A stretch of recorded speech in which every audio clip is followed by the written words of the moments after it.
Howdy folks, I'm a dandy long-tailed duck, delightfully ducking from dangerous dragons. I'm Amber. But, joke's on you, I'm actually the dragon. Let's get started, and breathing fire! Yeah, now you need your special effects team. Where's that special effects team? Make sure there's fire. Fire everywhere. Alright folks, and our first letter is titled, Am I a jerk for refusing to give my ex his dog back after he left him with me for months? Okay, so my ex, a 28-year-old male, and I, a 26-year-old female, broke up like 5 months ago. He was the one who ended things, told me that he needed to figure things out, and moved out of our place within a week. It was bad, but whatever, I accepted it. Thing is, when he left, he also left behind his dog, a 3-year-old golden retriever named Max. He told me that he would come back for him soon, but never did. At first, I kept reaching out, was like, hey, when are you coming back to pick up Max? And every time, it was in some kind of excuse. I'm too busy right now, I don't have a stable place yet, can you just keep him a little while longer? Well, at some point, I just stopped asking. Like, bro, if you actually wanted your dog, you would find a way. So yeah, it's been 5 months now, and Max is basically my dog at this point. I pay for all of his food, his vet visits, toys, everything. We go on runs, he sleeps in my bed, he follows me everywhere. I love this dog. Then, out of nowhere, last week, my ex texts me and is like, oh, hey, can I come and get Max this weekend? No, hey, thanks for taking care of my dog, no apology, nothing. Just acting like he can come and pick him up like he left his jacket here or something like that. I straight up told him no. I said, you left him here with me for months without even checking in. And now you just want him back just like that? Nah. He's now mad, saying that I'm stealing his dog and that I'm being selfish. Some mutual friends are like, well, technically, he was always his dog, so maybe you should give him back. But others are saying that he abandoned Max and that you're his owner now. I don't know. I feel like I did the right thing, but maybe I should just give Max back. Am I the jerk? All right, folks, what do you think? No, not the jerk. Max is your dog now. You've had him for 5 months when the boyfriend couldn't be bothered to check in, couldn't be bothered to pay for anything. Like, even if he was having a hard time with finding a housing place that would take Max, he should have been actively involved in, like, visiting the dog, paying for food, and all that kind of stuff. He completely dropped the ball. Yeah, I mean, I feel that way as well here. I think that OP took care of the dog on their own and didn't get any assistance at all from Max. I mean, from their boyfriend, rather. Now, I would have felt differently if he had been paying for all of the dog's expenses, paying for the food, and that would have been kind of the contract of like, oh, I'm paying you for your time, I'm paying you for the food and all this kind of stuff until I can come by and get Max. And if OP had, in that case, refused, I would have said that they would be the jerk in that situation. But you also have to consider the timeline here. 5 months is a long time for a dog, right? Mm-hmm. That's like 3 years in human age, right? Or dog years, right? So. Well, that's the thing, is like, OP now has a routine with Max. He's used to her being the presence in his life. And like, yes, he knows the boyfriend, but he's gotten adjusted to the new life and the new routine. Mm-hmm. And you have to ask yourself, is it going to be in his best interest to uproot him after he's gotten comfortable again? Yeah. So how do you feel about this versus a story where, say, somebody loses their pet and then like 5 months later they discover someone else has it? I mean, that's always a difficult situation, but it's not intentional abandonment, you know, like if, you know, like sometimes, you know, like the delivery person leaves the door open, dog runs out and they can't find them. Yeah.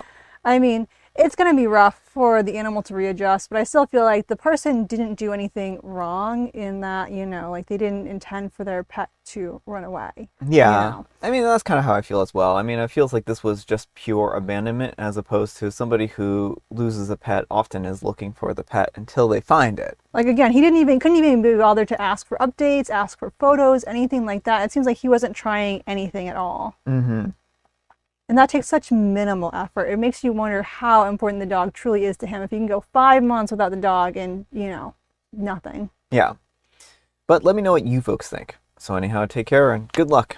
And Joyful Fairy Whisk says, not the jerk, your ex abandoned Max. He didn't just ask for a favor, he dropped him off for 5 months, barely checked in, and let you handle all the responsibilities. Dogs aren't property you can just leave behind and reclaim whenever it's convenient. And Sophia Silk says, bro treated Max like an old hoodie that he forgot at your place, and now he wants him back like nothing happened? Nah, not the jerk. You're just the only responsible pet owner here. And Bex G says, I would look at the laws in your area. Morally, keep the dog. Legally, you should confirm. And Altruist Tonight 77 says, animals are considered property in many states. Definitely check the laws for abandonment. Keep all the receipts from food, vet bills, etc. And have the messages and calls printed off showing when you tried to contact him. Alright folks, and our next letter is titled, Am I a jerk for picking up a litter of puppies in an alley behind an apartment building and bringing them to the Humane Society? About 2 weeks ago, I was taking out trash and had to go to the alley where the dumpsters were at because I was getting rid of some old chairs. And I saw a box full of puppies. I instinctively thought that they were abandoned, and I decided that it would be best if someone took them to a shelter or somewhere. So I drove them over and I dropped them off at the Humane Society. I checked them for the microchips and nothing came back. None of them were spayed or neutered, so I felt like it was the right choice. I mentioned to one of my neighbors in the lobby, and someone overheard and accused me of stealing their puppies. They told me that they were raising them and that they wanted to be outside for a couple hours, even though it was 1 a.m. when I went outside. They're telling me that I now owe them $1,500 for money that they would have been able to get from selling them. I really thought that I was doing the right thing by bringing them to the Humane Society, but am I the jerk? All right, folks, what do you think? Not the jerk. First of all, I think this person's just trying to scam you. They heard about the puppies and they're like, sounds like a way to get free cash. Yeah.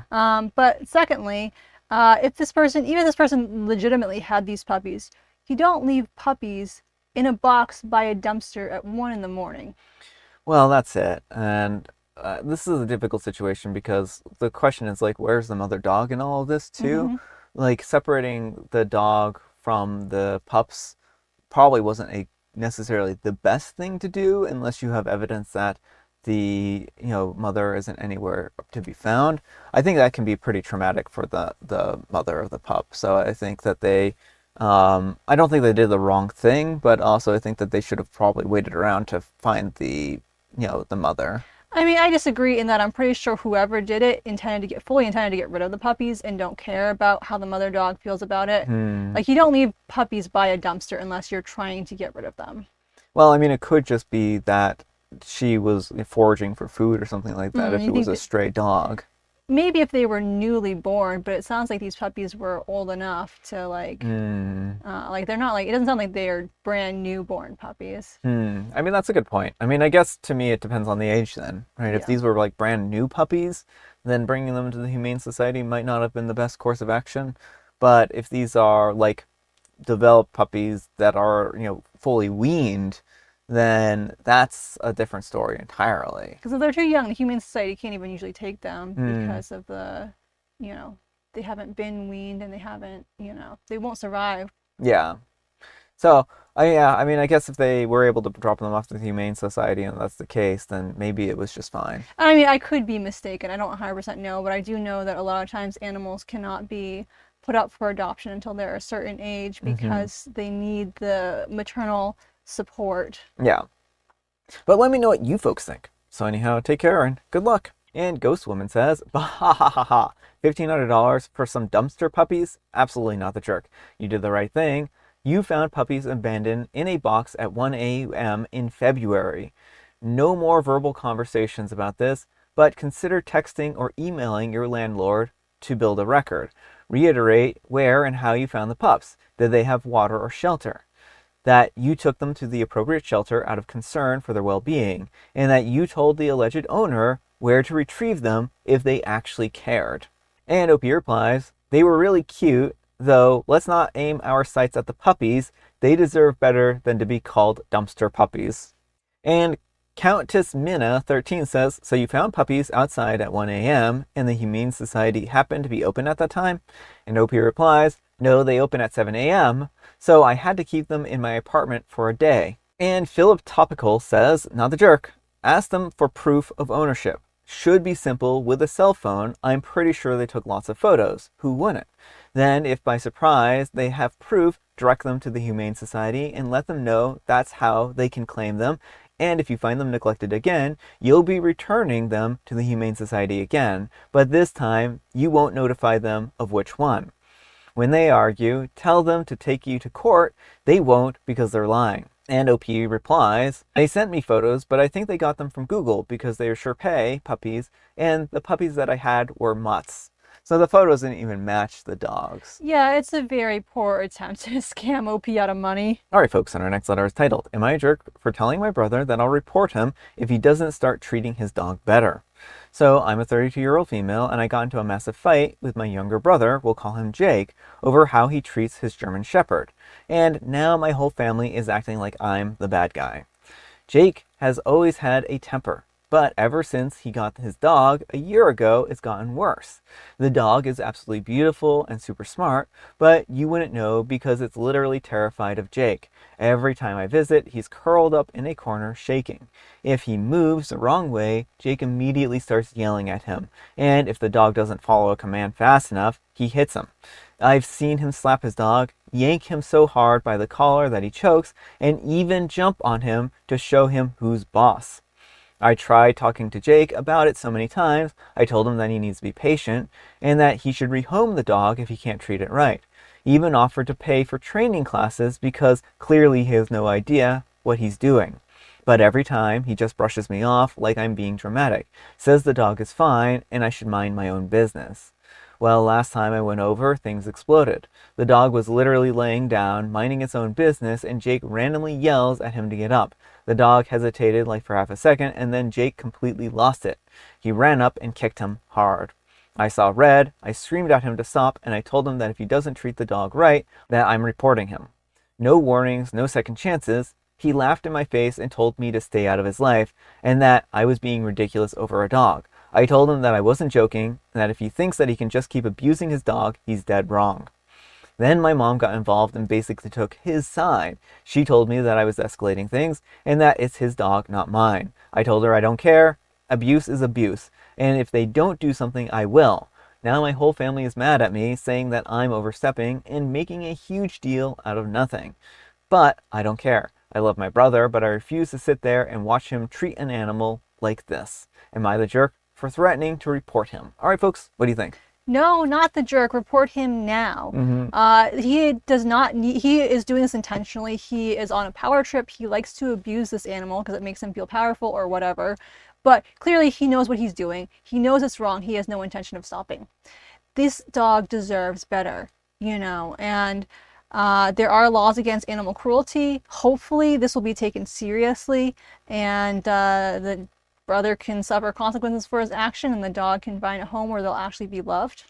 Yeah, I mean, I think that OP needed to report this yesterday, but now that they've actually seen physical violence against the dog, they actually need to go to the police and report this. The police will come in, they'll take this to an emergency vet. The vet will, evaluate the dog, and it's important that OP does this sooner than later because right now, there's probably damage done to the dog, right? If the dog has like broken ribs or something like that, then those need to be set, they need to be healed, right? And two, if these are recent wounds or recent injuries, then there's a lot more they can do about this because they're going to have a clear, correlation between the actions that you saw and what the injuries were to the dog. So I think that OP absolutely needs to escalate this. I know that that's probably going to hurt relationships between you and your brother, but there's no excuse for this. Right. Is there really any loss? Like, do you really want to have a close relationship with someone who abuses an innocent animal? But let me know what you folks think. So anyhow, take care and good luck. And Strict Willow 5661 says, not the jerk, and report your brother. And OP replies, thank you, I absolutely will. That dog deserves a safe and loving home. And Calamac says, not the jerk, document his behavior towards the dog and report him to the appropriate authority. Unfortunately, they may not be in a position to remedy the situation. That said, at least you will have done everything that you could. Your brother should not be allowed to own a pet. And OP replies, thank you for the support. I've already started documenting everything, and I'm definitely going to go through with reporting him. That poor dog deserves so much better. And Meow Valistiden says, no, your brother is horrible, and that dog deserves better. And OP replies, exactly. I don't get how anyone can treat an innocent animal like that. Do you think reporting him will actually help? Or should I try to get the dog away some other way? I mean, if the dog ran away, I can't say that I would be hurt. Right. Well, it might be better to go through proper. I mean, it's such a tricky situation. But Yeah, I mean, I'm going to interject. mhm. Because there's direct and immediate threat to the animal's welfare, I think that removing the dog from the brother's custody as soon as possible is the morally right thing, whether it's legal or not. Well, my only reason for legality is that if he suffers charges or something like that, he may not be able to obtain another dog. Because my concern is, okay, this dog is taken away. Like Opie suffered some to safety. What's to stop him from going out and getting another pet? And that's a very valid point. Like, yeah, if he gets another pet at this point in time, with charges and animal abuse charges, he's not going to be able to get another pet. Yeah, like it really depends on the jurisdiction and stuff like that. But if he ends up in jail for abusing an animal cruelty, then he can't get a pet anyway. Yeah. All right, folks, it is tea time. Grab your beverages of choice. I've got some tea right here, and Amber, she has a joke. Why was Pluto's party a flop? Oh, well, Pluto's party was a flop because Mickey didn't show up and was like, nah, not going to show up to your birthday party. And because you're a dumb dog, and Mickey was just like not a very nice one. Hey kids, let's make sure not to go to Pluto's party. This is Pluto, as in the former planet we're talking about. We're talking about Mickey Mouse's dog. That would have worked better for this episode, but no. And the reason why Pluto's party was a flop, because they didn't plan it well. Oh, everybody, it's a joke. I thought you were going to get a kick out of that I one. did, actually. It's a good one. It's a very good one. And today is Pluto Day.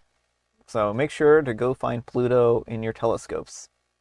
If it's in your telescope, then you're probably in trouble. And I have licorice spice. You're probably in trouble no matter what, right? Because, if Pluto is literally inside your telescope, then, I mean, you're probably crushed. But if you can literally see Pluto in your telescope, then, I mean, something's gone terribly wrong. And we are probably spinning away from the sun at a rapid velocity, which is not great. Not great. All right, folks, that's all the time we have for today. Thank you so much for watching. Happy Terrific Tuesday, folks, spelled TWO. Amber, we need some kind of moral advice and or guidance, and doggone it, have it about dogs. If you want to have a dog, make sure to treat it with care and respect. Yeah. Thanks so much for watching, and we'll see you all tomorrow. Bye.